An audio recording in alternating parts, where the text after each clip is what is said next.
hidup di bawah kasih karunia. Roma 6 ayat 14.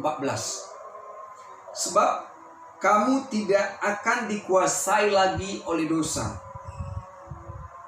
karena kamu tidak berada di bawah hukum Taurat, tetapi di bawah kasih karunia.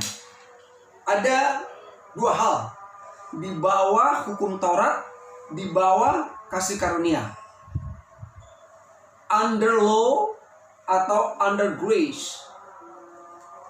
Kamu tidak dikuasai lagi oleh dosa. Tadinya kita manusia hidup di dalam dosa karena telah terlahir di dalam Adam yang telah berdosa. Maka manusia itu dikuasai oleh dosa. Sekalipun ada hukum Taurat yang diberikan Tuhan kepada Musa, lihatlah pemberontakan yang dilakukan oleh bangsa Israel. Hukum itu sendiri baik, hukum itu sendiri adalah suci, tetapi ternyata manusia itu tak berdaya untuk bisa melakukan hukum Taurat itu sendiri. Karena hukum Taurat itu adalah anti-self, anti diri sendiri. Hukum Taurat itu adalah berfokus kepada Tuhan. Tidak ada Tuhan lain. Mengasihi Tuhan. Jangan mencuri, jangan membunuh. Semua bukan pada diriku, tapi semua di luar diri saya. Pada Tuhan. Mengasihi Tuhan, mengasihi yang lain. Tapi tidak mampu manusia. Sampai Yesus sendiri sudah menggenapi seluruh hukum Taurat itu ketika dia disalibkan. Jadi sudah genap, sudah dilakukan. Dan apa yang sudah diselesaikan oleh Yesus, berarti itu sudah selesai bagi saudara.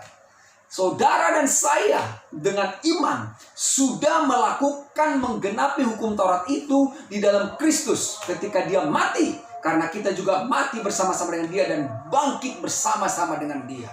Sekarang kita tidak lagi dikuasai oleh dosa. Kenapa? Karena kita sudah berpindah dari hukum Taurat kepada kasih karunia. Kita sudah berpindah dari Adam yang telah berdosa kepada Kristus yang membenarkan kita. Kita telah berpindah dari pohon pengetahuan tentang yang baik dan yang jahat yang telah membuat Adam berdosa dengan memakan buah itu. Sekarang kita berpindah kepada pohon kehidupan. Sehingga saudara tidak lagi dikuasai oleh dosa. Hidup di bawah kasih karunia bukan berarti jadi bebas berbuat dosa. Justru sebaliknya. Karena kasih karunialah yang membuat orang benar bebas dari dosa. Justru kasih karunialah yang membawa orang keluar dan mampu hidup di luar dosa itu sendiri. Karena itu bukan lagi habitat kita, tapi naturnya kita adalah di dalam kebenaran, di dalam kekudusan. Pun demikian, bukan kita sendiri yang melakukannya. Karena kita sudah mengalami pertukaran hidup, Kristus telah tinggal di dalam kita, kasih karunia Tuhan ada di dalam kita, maka kita hidup bukan lagi untuk dosa, tapi hidup untuk kebenaran. Karena kebenaran telah memerdekakan kita sekarang dan selamanya. Kamu dikasihi